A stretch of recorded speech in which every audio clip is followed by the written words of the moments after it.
Հարգելի գործընկերներ, 2 օր է մենք այստեղ քննարկում ենք ըստ էության ոչ այն նախագծերը, որոնք բերված են։ Ընտրական օրենսգրքի փոփոխությունները բացարձակապես այլ քննարկման վերածվեցին եւ իդեպ ինչ ասես ընտրական օրենսգրքի ընդամենը 4 փոփոխությունների ժամանակ քննարկվեց եւ կարծես թե տպավորություն կար, որ մենք այստեղ փորձում ենք լուծել Հայաստանի Հանրապետության արչեւ կանգնած բոլոր մարտահրավերները։ Իդեպ մի դիտարկում անեմ, ուրբաթ օրը Ստրասբուրգում, երբ մենք հանդիպում էինք Վենետիկի հանձնաժողովի գրասենյակում, հանձնաժողովի մասնագետների հետ, իրենք որ շատ լավ տեղյակ են Հայաստանի յուրաքանչյուր քաղաքական ուժի քաշինել, կշռինել, քաղաքական դիրքիներ, փորձագետներից մեկը ես ու իմ գործընկերները, նաև պարոն Շարգետյանը ներկա էինք, այսպիսի հարց տվեցին. Հայաստանում կա 3-ից ավել քաղաքական կուսակցություն, որ կարող է Դիգին Զորաբյան, ես ներողություն եմ խնդրում, հարգելի պատգամավորներ, ես խնդրում եմ պահպանենք լռություն, փոխադարձ հարգալքի եւ կոռեկտության մթնոլորտում լսենք մեր հարգելի գործընկերոջը։ Դիգին Զորաբյան ջան, համեցեք։ Որ թույլ տան, խնդրեմ ավարտեք ձեր դեբատները, ես շարունակեմ։ Համեցեք, Դիգին Զորաբյան, համեցեք։ Ուրեմն Վենետիկի հանձնաժողովի փորձագետները, երբ մենք քննարկում էինք, ներկայացնում էինք մեր մտահոգությունները, մի հատ շատ դիպուկ հարց տվեցին։ Ասեցին Հայաստանում քանի քաղաքական կուսակցություն կա, որ ի վիճակի է այսօր մոտ 2000 ընտրական տեղամասերում ապահովել հանձնաժողովի անդամ։ Այսինքն, այնպես որ այստեղ անպագորգոր հայտարարություններ էին անում, այս կանենք, իրանք էլ գիտեին, որ այդ քաղաքական կուսակցությունների թիվը 3-4-ից չի անցնում, ովքեր կարող են տեր լինել իրապես այս առաջարկվող փոփոխություններին եւ ընտրական հանձնաժողովներում իրենց հանձնաժողովի անդամներով եւ վստահված անձանցով կանգնել եւ պահել ընտրողի քվեն, որպիսի գոնե այս փոփոխությունները, որոնք լրացուցիչ լծակ են լինելու վերահսկողական կյանքի կոչվեն։ Այնպես որ մեծ խոսելուց առաջ մի հատ ամեն մեկը նայի իր կուսակցության քաղաքական կշռին։ Հիմա հոբ պայմանագրին, սա եւս իմ տպավորությամբ երեք մենք բացարձակապես այլ բան էինք քննարկում, քան այն, ինչ առաջարկվել է այս պայմանագրով, ինչ ասես այստեղ քննարկվեց, ապրիլյան պատերազմ, ավելին, փորձեց շատ տգեղ ձևով մանիպուլացնել հանրությանը, խոսելով Ռուսաստանի կողմից, որ ապրիլյան պատերազմին ռուսական զենքով իսկ ով է դա հերքում, իսկ ով է ասել, որ մենք չենք վավերացնելով այս պայմանագիրը,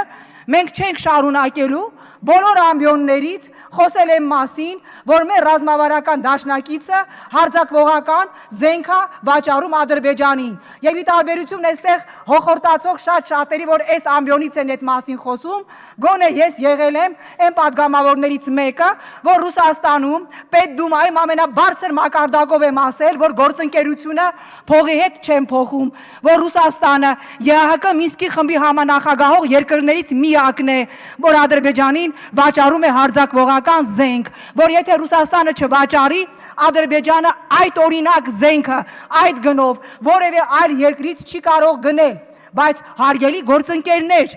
ով է դա հերքում եւ ով է դա ասում, որ այս պայմանագիրը վավերացնելով մենք դադարելու ենք մեր մտահոգությունները այդ մասին հայտնելուց։ Իհարկե չենք դադարելու, իհարկե խոսել ենք այդ մասին Ստրասբուրգում ընդամենը օրեր առաջ Ռուսաստանի կողմից Ադրբեջանին վաճառվող զենքի մասին խոսել է նաեւ իմ գործընկերը։ Այնպես որ եկեք չփորձենք խաղալ հանրության նուրբ լարերի վրա եւ շատ անազնիվ ձևով այստեղ օգտագործել։ Այո, դա կա, այդ մեր խնդիրը այդ օրակարգում եւ այո, մեր մտահոգությունը, որ մեր ռազմավարական դաշնակիցը հարձակվողական զենք է վաճառում Ադրբեջանին, կա եւ դա ասվել է ու դրա մասին անընդհատ բարբերաբար յուրաքանչյուր առիթ օգտագործելով պիտի ասենք, բայց ինչ կապ ունի այդ ամենը այս նախագծից եւ երկրորդ ասվեց, որ միայն իրենք են, որ միջազգային կառույցներում բարձրացնում են քարորյա պատերազմի ժամանակ Ադրբեջանի կողմից խոշտանգված, անարգված զինվոր, այդով ասեց, որ մենակ դուք եք, իսկ դուք ինչ գիտեք, մենք Եվրոպայի խորհրդի խորհրդարանական վեհաժողովում ինչ ենք անում այդ հարցով։ Այդ որ մոնիտորինգի հանձնաժողովում Հայաստանի հարցով համազեկուցող Ալան Միլը հստակ անդրադարձ անդրադարձավ այդ խնդրին, ասելով, որ Ադրբեջանի կողմից կատարված վայրագությունները հատուկ պիտի քննարկվեն, իսկ համազեկուցողները հատկապես տվյալ երկրի հարցով միշտ շատ զգուշ են լինում իրենց ձևակերպումներով, երբ որ բրիտանացի պատգամավորը շատ հստակ ասեց, այդ ում աշխատանքի արդյունքն է, այդ իրանց աշխատանքի արդյունքն է, այնպես որ կարծում եմ համեստությունը լավ բան է եւ համեստությունից ոչ մեկ երբևէ չի տուժել։ Իսկ հիմա կոնկրետ այս պայմանագրի մասին, հարգելի գործընկերներ, ես ելի եմ ասում, ես հասկանում եմ մեր այն քաղաքացիներին, ովքեր հստակ իմանալով պայմանագրի փիլիսոփայությունը եւ բովանդակությունը միտումնավոր խեղաթյուրում են այն։ Այդ գործընկերները ունեն իրենց քաղաքական շահերը հստակ քաղաքական կենտրոններից, բայց ես կրկին կոչով դիմում եմ մեր այն հայրենակիցներին, ովքեր իսկապես բարեխիղճ մոլորության մեջ են։ Հարգելի իմ գործընկերներ, այս պայմանագիրը հայրենակիցներ մեզ լրացուցիչ հնարավորություն է տալիս ապահովելու ավելի անվտանգ դարձնելու մեր օդային տարածքը։ Հիմա դա լավ է, թե վատ է։ Իհարկե լավ է։ Այս պայմանագիրը մեզ լրացուցիչ հնարավորություն է տալիս օգտագործել Հայաստանի տարածքում տեղակայված ռուսական ռազմաբազայի ռազմական արսենալը, ռեսուրսը, այդ թվում նաև կործանիչ ավիացիան, օգտագործել մեկ հրահանգով, որից հետո նոր միայն ռուսական կողմին տեղյակ պահել։ Հիմա դա լավ է, թե վատ է։ Եթե այն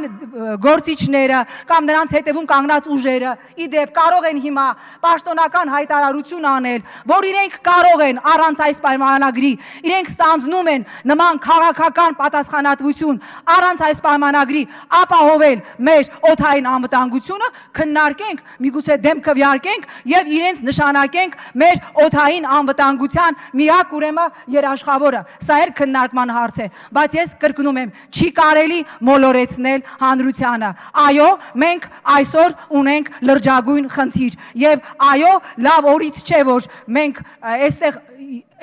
շատ ենք քննարկել նաեւ այդ խնդիրը, մենք ինչու չունենք այդ անհրաժեշտ տեխնիկան, որը պետք է ունենայինք, բայց ես կրկնում եմ, եկեք խնդիրները իրար չխառնեք։ Երբ որ խնդիրները խառնվում է իրար, մի անասելի աջաբսանդալ է դառնում եւ չի հասկանում մեր քաղաքացին, թե ընդհանրապես խոսքը ինչի մասին է։ Խնդիրը շատ պարզ է։ Այս պայմանագրով, հարգելի հայրենակիցներ, մենք առավել անվտանգ ենք դարձնում մեր օդային տարածքը մեկ եւ երկրորդ իրավունք ենք ստանում առանց ռուսական կողմին նախապես տեղեկացնելու, օգտվելու Հայաստանում տեղակայված ռուսական ռազմաբազայի ռազմական արսենալից, այդ թվում կործանիչ ավիացիայից։ Եվ եթե ինչ-որ մեկը կասի, որ դա վատ է, ապա ես լրջագույն վերապահում կունենամ ընդհանրապես նման մտածելակերպի դեմ։ Իսկ եթե ինչ-որ մեկը կարող է ասել, որ ինքը եւ իր քաղաքական ուժը ստանձնում է նման ռազմական պատասխանատվություն այս պայմանագրի փոխարեն ապահովելու մեր օդային տարածքի անվտանգությունը, ուրեմն եկեք բոլորս մտածենք այդ հարցի վերաբերյալ։ Բնականաբար Բարգավաճ Հայաստանը քվեարկելու է կողմ եւ բնականաբար Բարգավաճ Հայաստանը շարունակելու է բոլոր կառույցներում եւ առաջին հերթին մեր ռազմավարական գործընկերների հետ ամենաբարձր եւ ամենատարբեր մակարդակներով հանդիպումներում շեշտել Ռուսաստանի կողմից Ադրբեջանին վաճառվող հարձակվողական զենքի անթույլատրելիության մասին եւ բնականաբար մենք ինչպես անում ենք, այնպես էլ շարունակելու ենք հետամուտ լինել, որ միջազգային բոլոր այն կառույցներում, որոնք դրա մանդատը ունեն, Ադրբեջանի կողմից քարոզիա պատերազմի ընթացքում կատարվածը ճանաչվի որպես ռազմական հանցագործություն։